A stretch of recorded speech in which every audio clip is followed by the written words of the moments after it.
Welcome to the Canadian International Meeting of Alcoholics Anonymous. My name is Mossy, and I am an alcoholic. And my name is Mick, and I am also an alcoholic, and we're serving as your secretaries today. Please join us for a moment's silence and to remember that we're the still suffering alcoholic inside and outside this meeting. Karen is going to read the preamble. Good evening. I'm Karen. I'm an alcoholic. Alcoholics Anonymous is a fellowship of men and women who share their experience, strength, and hope with each other, that they may solve their common problem and help others to recover from alcoholism. The only requirement for membership is an honest desire to stop drinking. AA has no dues or fees. It is not allied with any sect, denomination, politics, organization, or institution. Does not wish to engage in any controversy, neither endorses nor opposes any causes. Our primary purpose is to stay sober and help other alcoholics to achieve sobriety. Thank you for letting me do service. Thank you, Karen. A very warm welcome goes out to any newcomers or anyone returning to Alcoholics Anonymous. The chat is now disabled until the end of the meeting, except for the meeting host. If you feel the meeting security is being at risk at any time during this meeting, please private message one of the co-hosts so that they can check it out. And that's it, folks. A short introduction today. We have Fran coming over from Long Island to us. There you go, Fran. You have 45 minutes, whatever suits yourself. And thanks so much for joining us today. Thank you so much, Marcy. My name is Fran. I'm an alcoholic who is grateful to be in recovery and, of course, spending this time with all of you. Marcy, do you realize you just said 45 minutes? That's dangerous. That's dangerous. Yeah. But at any rate, I certainly qualify as an alcoholic. My sobriety date is March 24th, 1988. I have been abstinent ever since that time. I can't say that I was always sober because of those defects that come into play when we least expect it. Have no intention, but they happen. Just as a little background, I am the younger of two. I am one of those women who dares to tell her age. I am 93 years old, and I'm here spending Thanksgiving with my 95-year-old sister, her son, and his spouse.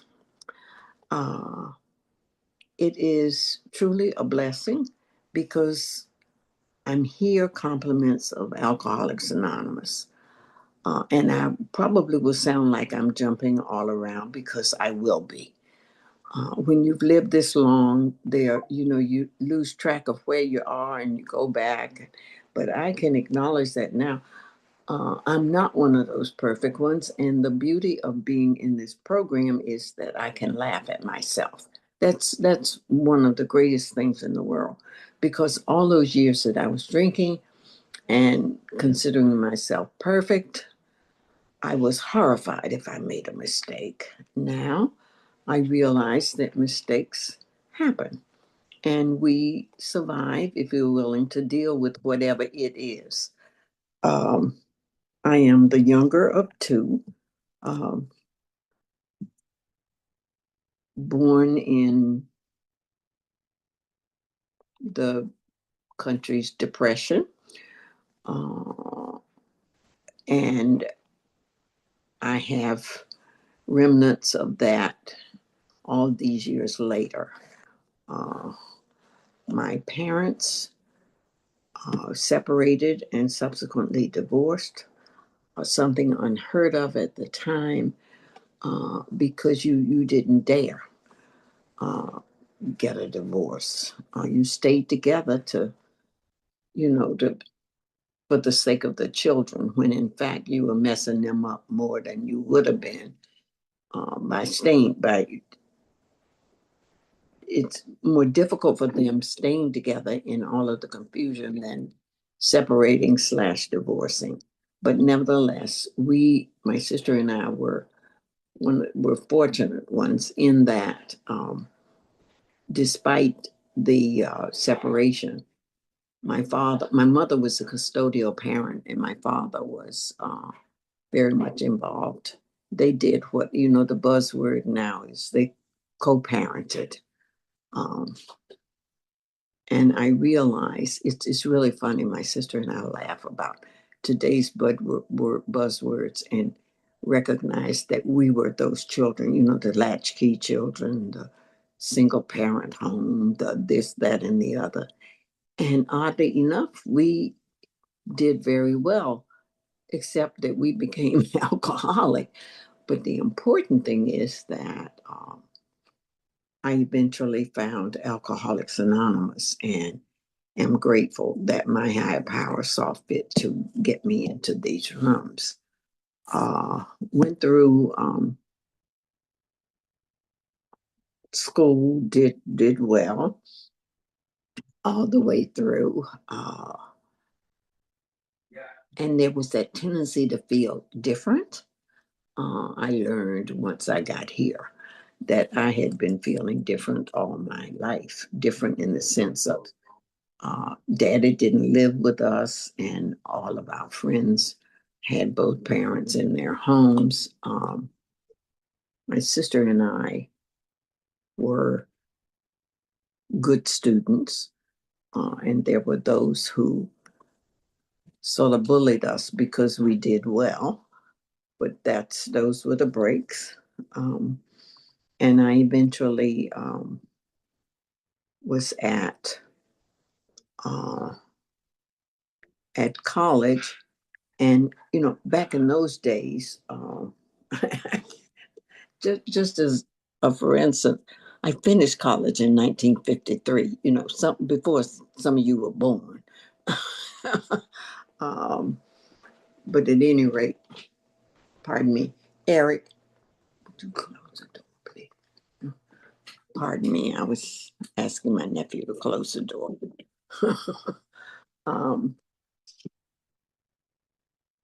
Back in those days, I was in college 49 to 53. Back in those days, it was really not much drinking. I had a drink along the way, sipping the leftover glasses from a party that might have been in our home the night before. I didn't like the taste of it, so I just wasn't interested. Desire to be one of the gang, accepted, etc. The hat would be passed more or less to get money to buy a bottle for a football game. And of course, they always wanted to check with me because they knew they would get my money and I wouldn't drink any. but that's how crazy the whole thing was for me. Did well, but went to the same college that my father attended and at which my maternal grandmother worked. If you don't think that was a mess to be Mrs. Hall's granddaughter. But I was, and if I ever got into trouble, she was the first one to hear about it. But things went well. I was graduated eventually, and still, you notice I'm not talking about alcohol because it wasn't a part of my life. But in 1957, I left home for the first time at age 25. I went to graduate school in Atlanta. I'm originally from North Carolina. Went to graduate school in Atlanta. And here I was, different again. I was alone. I didn't know anybody. I just wanted to be one of the crowd. And I looked around at the ones who seemed to be having a good time. And of course, sort of sided up to them. Got invited, out to lunch, that kind of thing, with them after class, and discovered that we had classes from 8 to noon, and then there was lunch, and go to the local pub, I guess you'd say, and we would drink our lunch. There were first of all, they served us in these frosted mugs.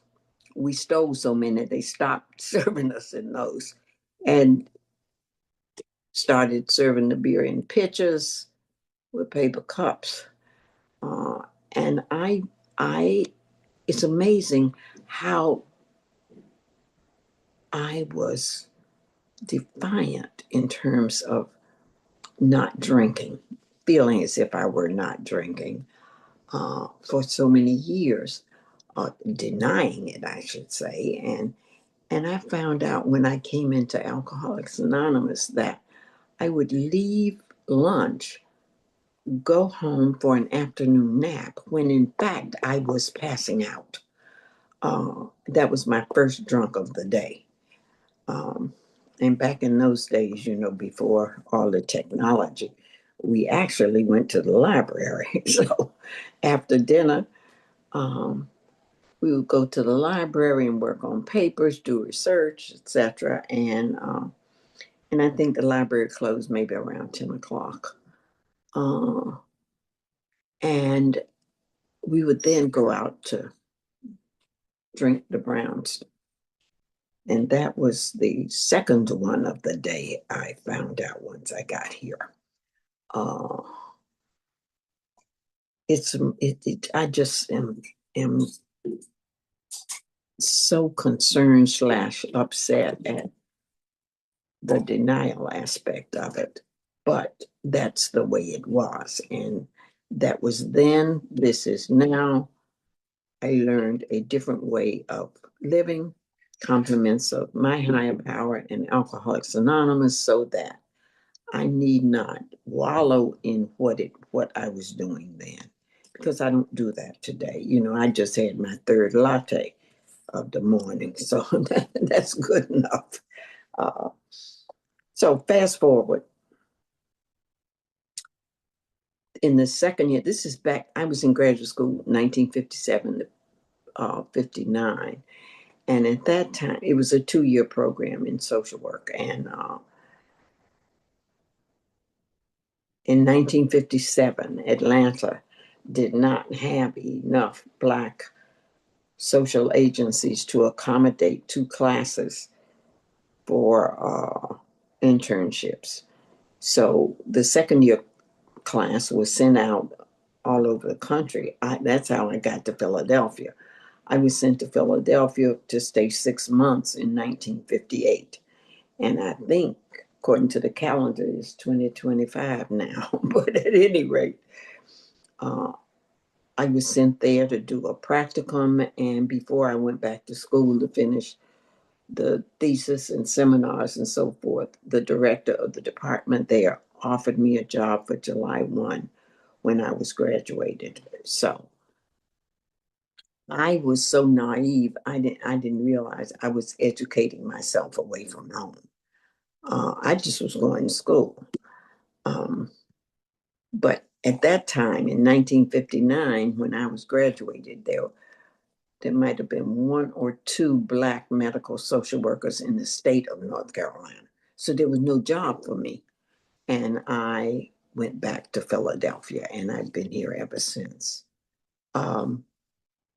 The tragedy with my drinking was that it continued. I found college schoolmates in Philadelphia so that I hooked up with them.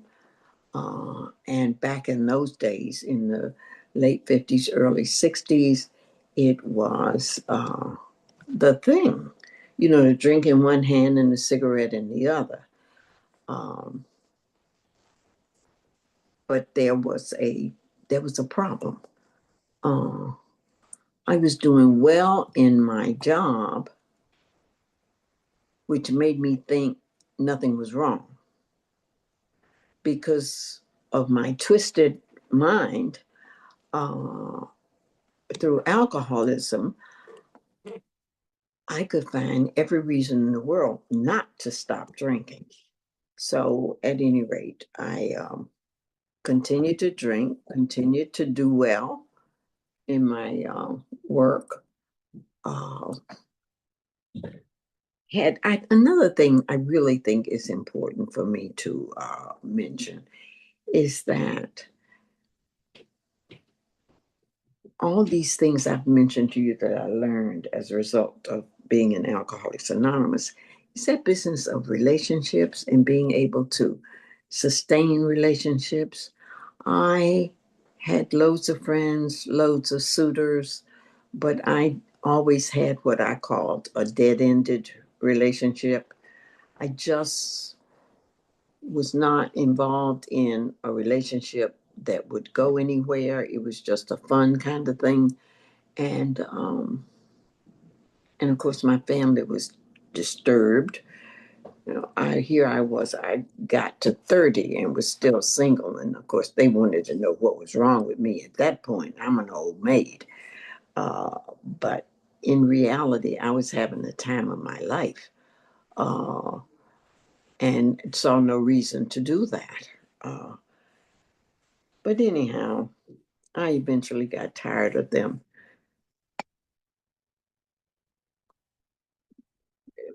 fussing at me about, not having the husband in the house and the picket fence and the 2.5 children and all that crazy.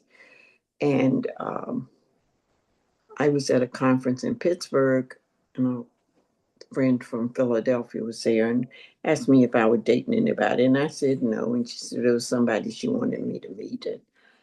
And so when we got back to Philadelphia, she hooked us up, and he drank, I thought, like I did. The other thing was that he had all of the credentials that the family would have accepted. Now, mind you, you can see that I'm that people pleaser from day one and forever and ever and ever. And so I thought,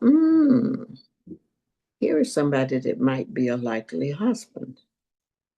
And though he didn't know it, I had figured out how, oh yeah, I'm going to marry him. And proceeded to march him around to various members of the family who would give their okay. He was well qualified, as they would say. He was an electrical engineer working in GE space program. So, that made him acceptable.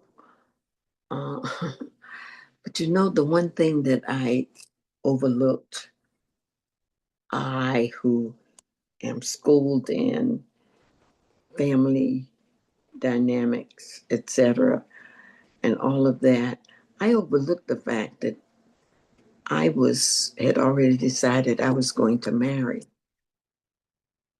a 42-year-old who was still at home with his mother.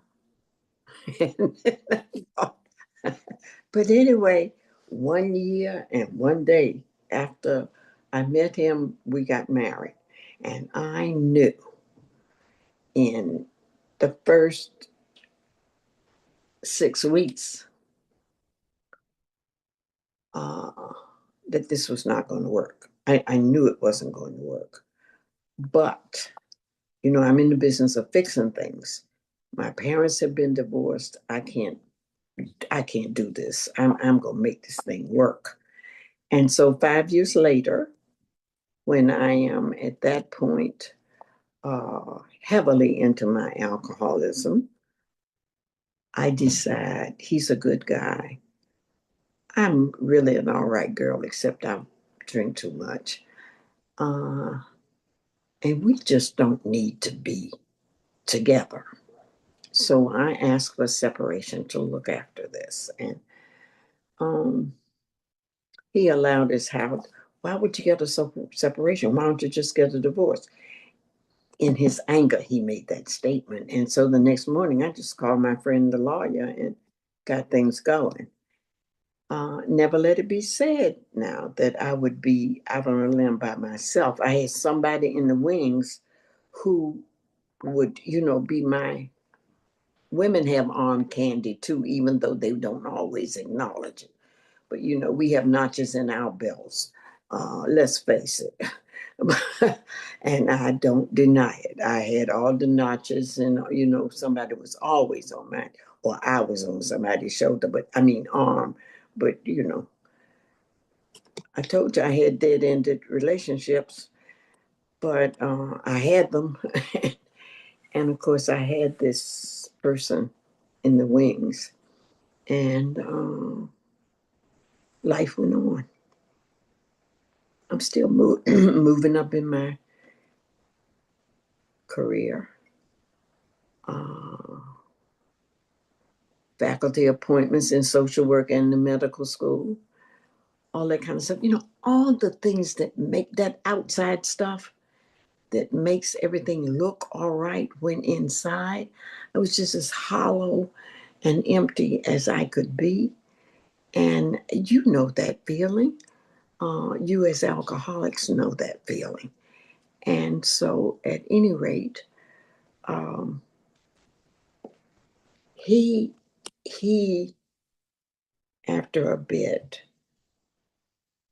threatened that we would have to break up if I didn't do something about my drinking. I'm like, what? Is he nuts? He drinks like I do. But back to the people pleasing.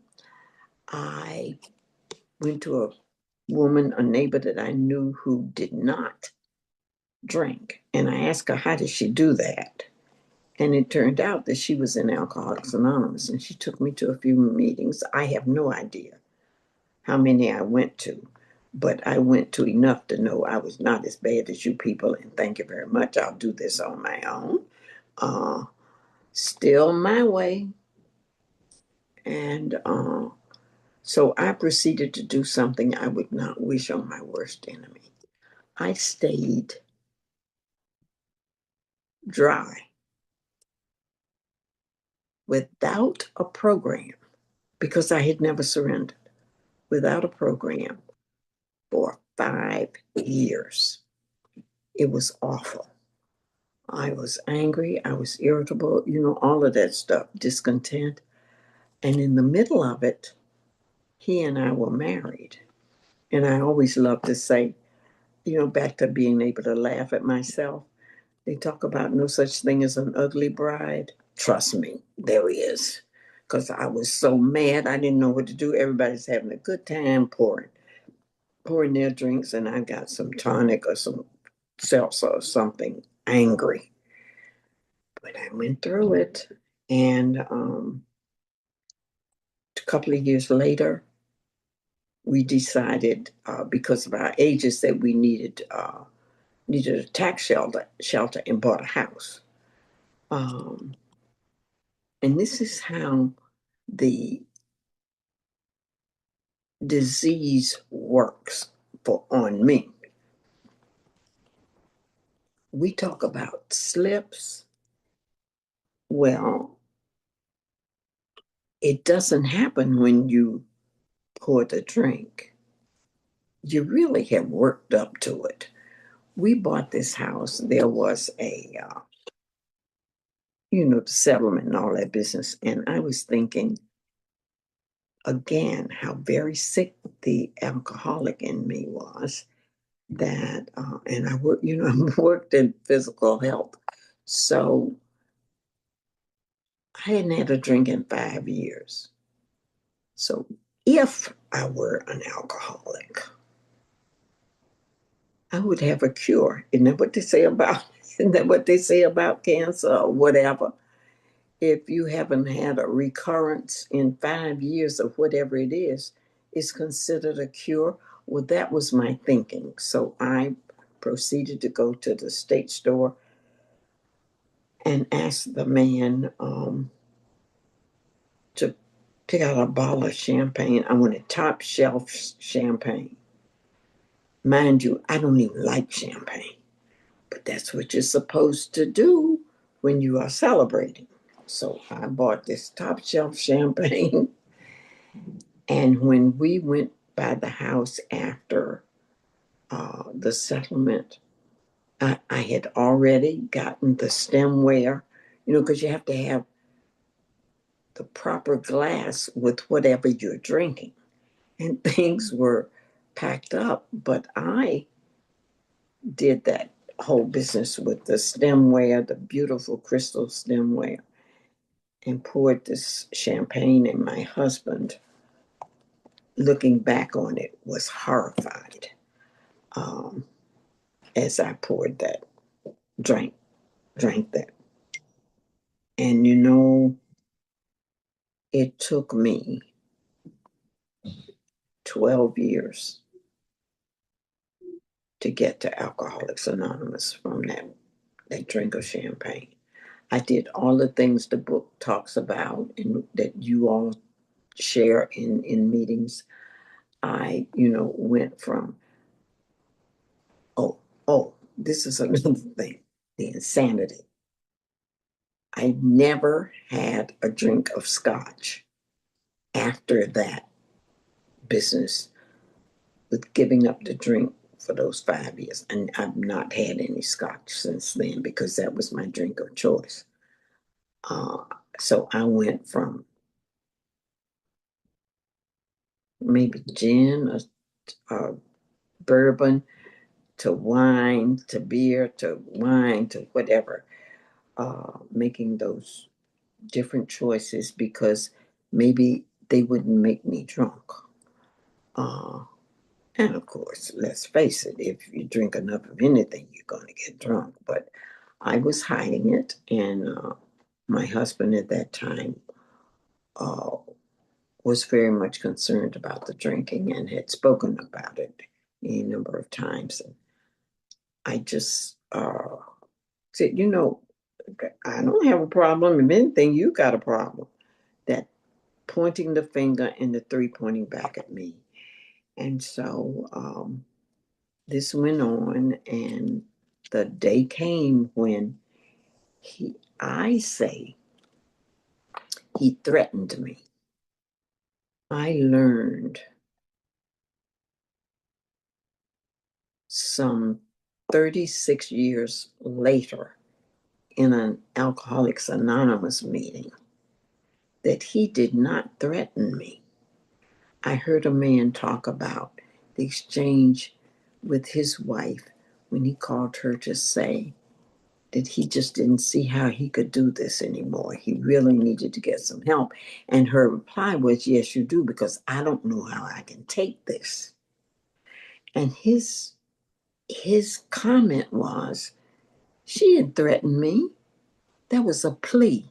And I thought, holy God, I have spent all these years bitching and moaning in AA meetings about how my husband threatened me if I didn't do something about my drinking, when in fact he was pleading with me to do something about it, to do something for me and for us. And I couldn't wait to get home that day from the meeting. I have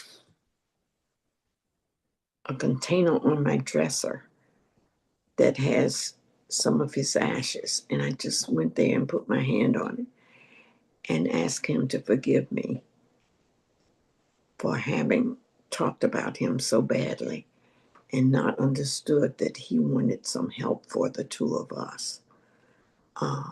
And that I hoped he realized. And of course, he lived to see the changes that happened as a result of my getting to Alcoholics Anonymous. But that last time when he said that I needed to do something, he was going to call my sister to tell her she needed to come and take care of me because I couldn't take care of myself. And they didn't get along. And the minute he mentioned her name and said he was going to call her, it scared me to death.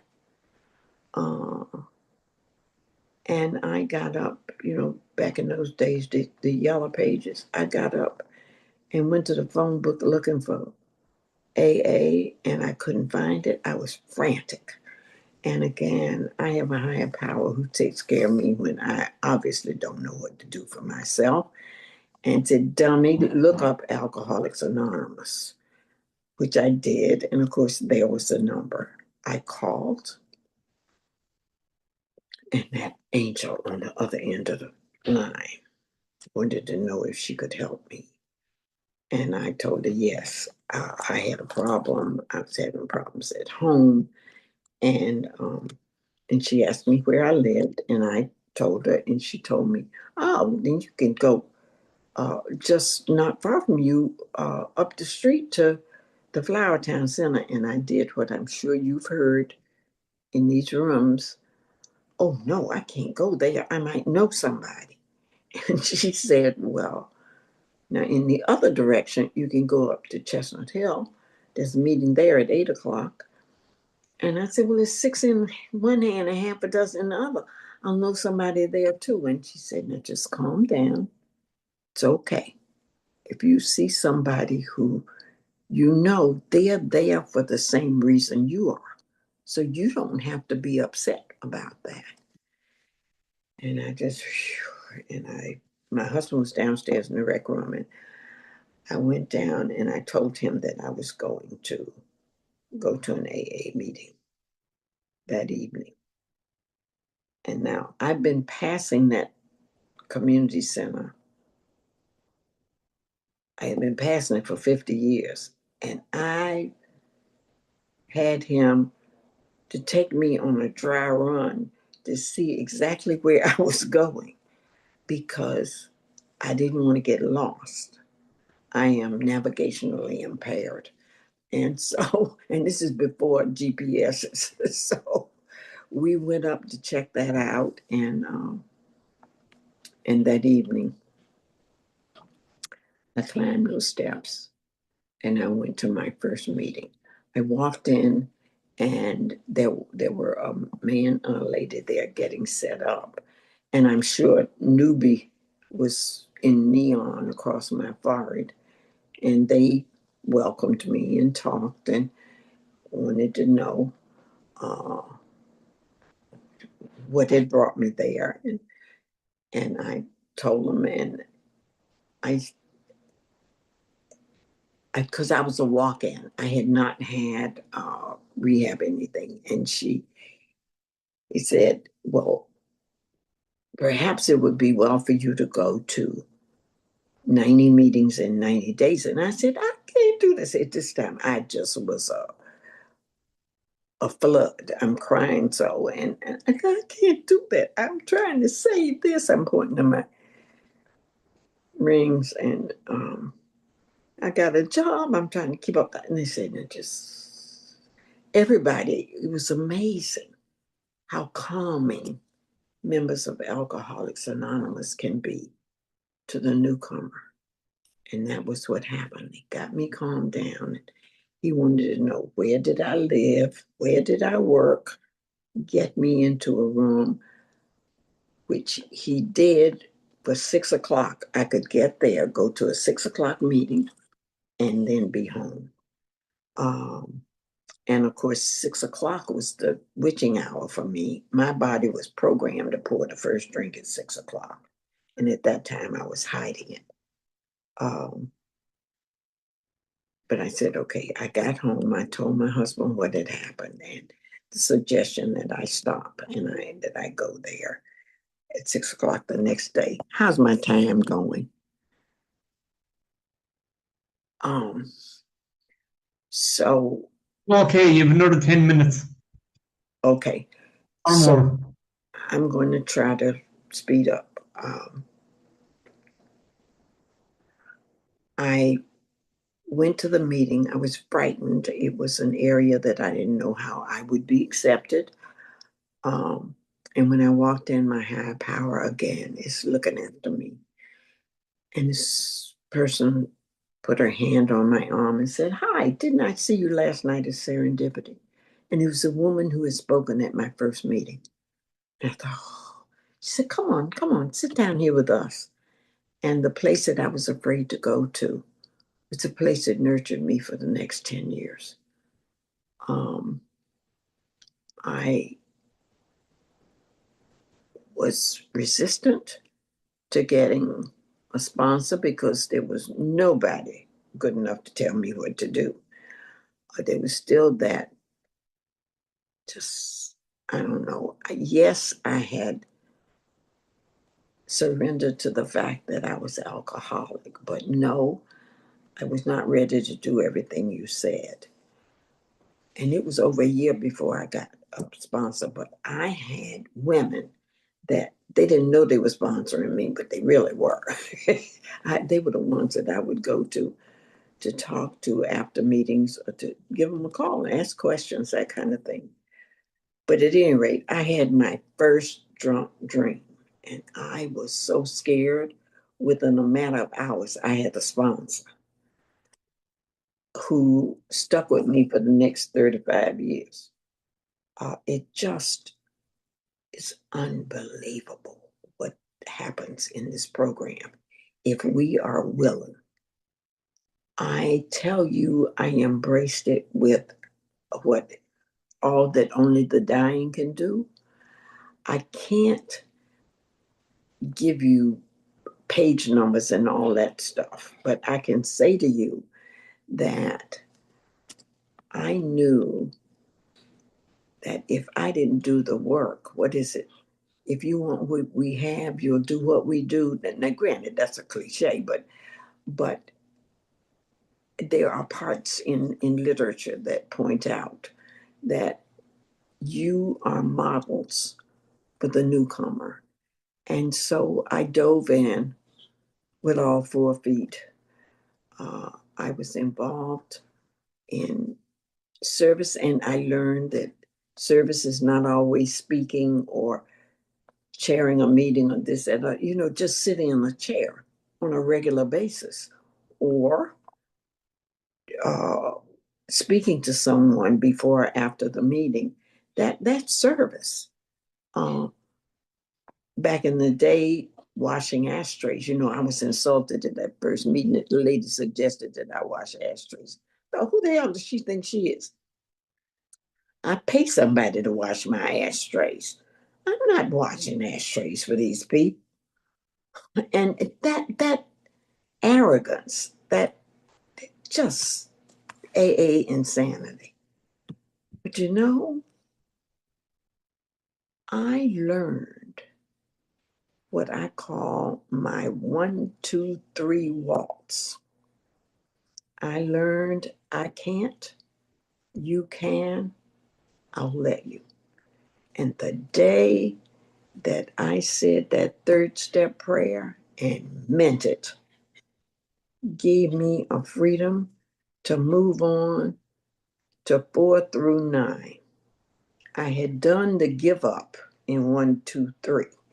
And from 4 to 9, I was doing the cleanup.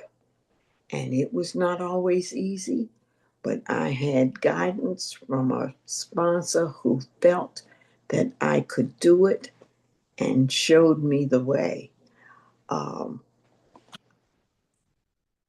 I found out, I'd heard people, just so upset about getting to the 4th step and how are they going to do it and this, that, and the other. And I got there and I said, well, Alta, why is it that I'm not having all this problem that people told me? She said, because you've been telling me all along. You've been sharing, and now you're just putting it to paper. And of course, there were the additional things that went there. But I was able to do that, and I did my 5th step with my sponsor. And I look back on years before coming into AA. Back in the 60s, it was fashionable to go into analysis. And I went to a psychiatrist 4 days a week.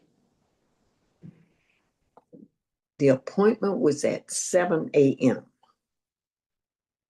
I was on that couch, and I had to have been reeking some mornings from the night before. And in 2.5 years, alcohol never came up. So when I was accustomed to talking, not about alcohol, but just talking about things in general. And I was able to do that with my sponsor.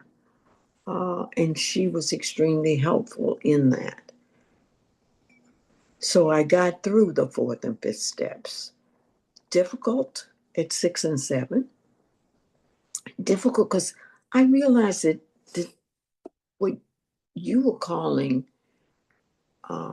problems were oftentimes my defenses. And I wasn't sure that I wanted to give them up. But that too, with willingness and honesty, I could get around to and eventually be ready to ask that they be removed. The list I thought was crazy because I already had a list from the fourth step, had not a clue that there were others that could be added, which of course happened. And got that list together and got started on the ninth step. Oftentimes, there had been living amends, but I could then go with the direct. Most of them, I should say all of them, were accepted. I was very sorry that my parents had died when I got sober, but I was able to go to graves and make those amends.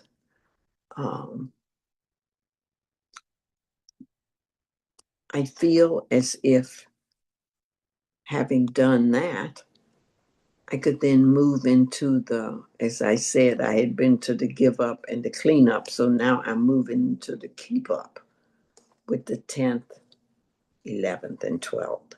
What a way of life. I don't have to carry those burdens. It is not necessary.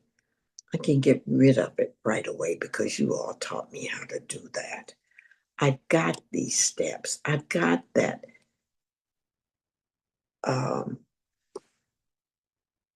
way of life right there in front of me with the steps and the traditions. You've taught me, and I am grateful for all you've given me. I remain teachable. At 93, there's a lot for me still to learn. And I come to these rooms, and just as I told you that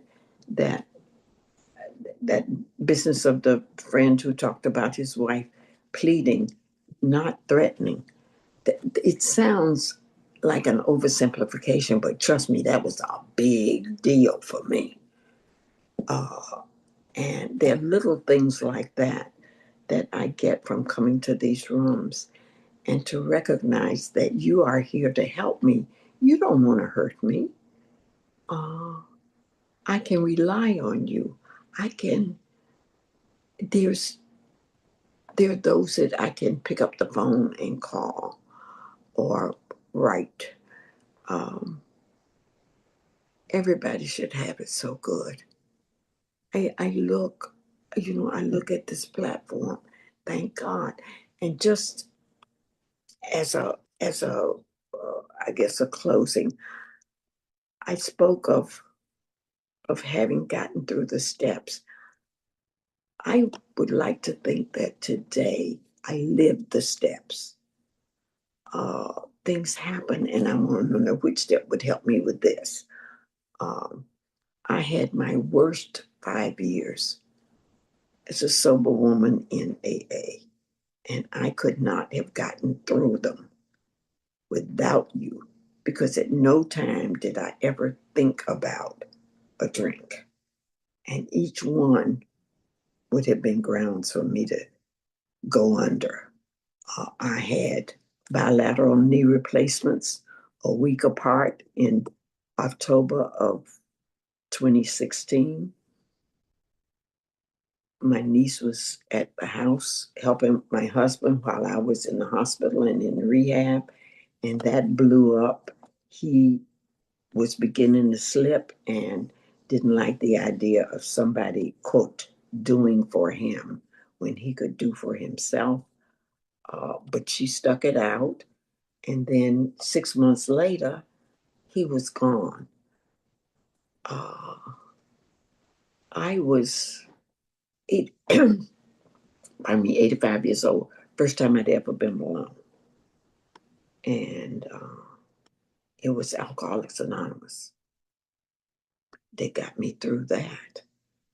And within a matter of what that was in 17, and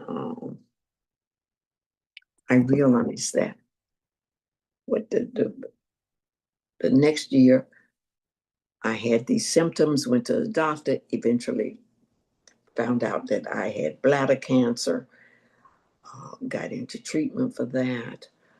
Fortunately, it was immunotherapy as opposed to chemo, so it was not as difficult on my body.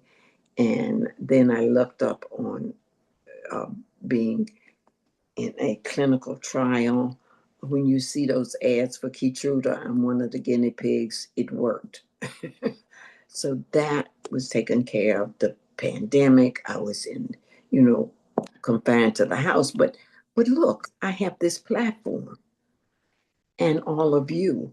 I don't know whether Esther is on here or not, but she is the one person of my clan that I have met in person, because she stopped by to see me en route to a family wedding in New Jersey. But that doesn't matter. I've been through the deal with Elaine and Everest, and look at that. And Liz walked me through a situation I will never forget it as long as I live. She picked up on my share that something was awry, and she called me and walked me through it. Those are the kinds of things that happen. And then December of 2001, I guess it was, my sister, we were with the boys for Thanksgiving, and my sister went home with me to spend a while. And we were down in the rec room watching television, and the housekeeper leaned over the steps and said, Miss Fran, there's a fire. And don't ask me how I did it, but I calmly walked up the steps. I looked up, and in one of those recessed lights in the kitchen, I could see fire all over the attic. And I just went over to, the phone on the wall, made the phone call. Dear God, you just got to take care of this. Call 911, got it done. The woman said, leave right away because of the smoke. We stood out and watched the smoke pour out. I don't think there were any other fires in Montgomery County that morning, because there must have been 4 or 5 companies there at my house. And friends came, got me situated with the insurance company. And by that evening, I was in a hotel where I stayed until we found a place for me to live. Well, I decided and ultimately would rehab the house. And as I was there, another friend gave me a list of places to look at, and the boys checked them out, found one that they thought I would like, and took me to it the next day. I looked, and yes. So there I was with this 2-bedroom, 2-bath apartment, living room, dining room, kitchen, garage. So I've got as much space as I had at the house, minus the rec room. But so what? I sat there and I thought, I don't need to go in debt and buy anything else to fix up the house. My higher power is saying to me, Fran, at 85 years old, you don't need the responsibility of a house with the snow removal, the landscaping, the electrician, the plumber, the whoever.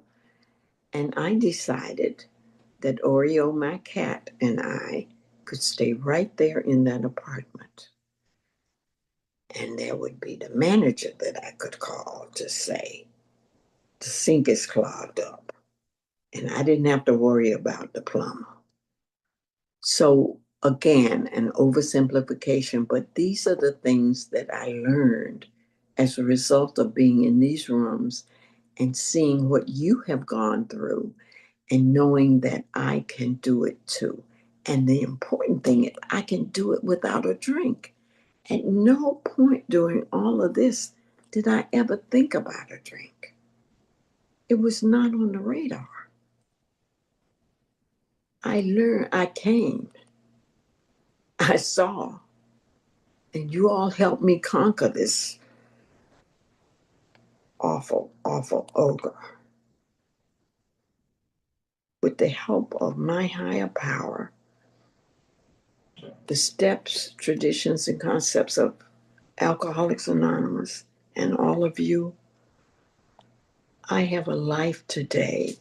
And that business about beyond my wildest dreams, I wouldn't have known to dream the life I have today. I'm looking at somebody on here now that is one of my, as we say, one of my children. And we go through things together. We don't have to do them alone. It is just so important. I want to thank Marty for asking me to come to you today. It has been my honor to have spent this time with you. I hope that you got something out of the fact that I don't drink today because I have Alcoholics Anonymous. I respect and have a relationship with my higher power and all of you. So thanks again. And I've got my lover, my other, I've got all of these people that are here. And it's just, I am so blessed. That used to piss me off, people talking about being blessed. I have reached a point that I realize, not lucky, I'm blessed. Thank you. Thank you, Fran. It was an absolute pleasure to have you here with us. You moved me, I mean, right from the start. You just moved me. I made the mistake one day of asking a guy, where do you find true sobriety? Pat the Yankees called, and he said, under the ashtrays, Massey. Well, I felt like beating the daylights out of him. But that guy gave me my first anniversary chip when I was a year sober. He also gave me my second, third, fourth. He's given me 36 anniversary chips in a row. And I'm blessed to have people like him in my life. Fran, you're an absolutely amazing, beautiful lady. I'm so glad you came to join us today. There you go, Mick. Right, Fran, thanks very much. I identified with you. Like every alcoholic I meet, I identify as soon as they say, my name is, and I am an alcoholic. And that's my first identification. And I had a sponsor that said, you will do this, you will do that. And he used to say, it says in the book, if you want what we have and willing to go to any lengths, this is what you will do. And he emphasized, you will do. Thank you for being here. And I know you've got to go at 7. So God bless you. And God bless everyone on these meetings because you keep me sober today. That's it, Moss. Fran, you lead us out with this friendly prayer, so please. Thank you. As Liz would say, let's do the French version. Let's do the we version. Let's be mindful of those of us who still suffer both in and outside the rooms, and for the children who have no say in this. God, serenity, to accept the things and change the thinking of man, wisdom to know the difference. Bless you all. Oui. Thank you, Fran. Thank Thank you, you, Fran. Fran. Thank you, my Thank you. Valentine. Thank you.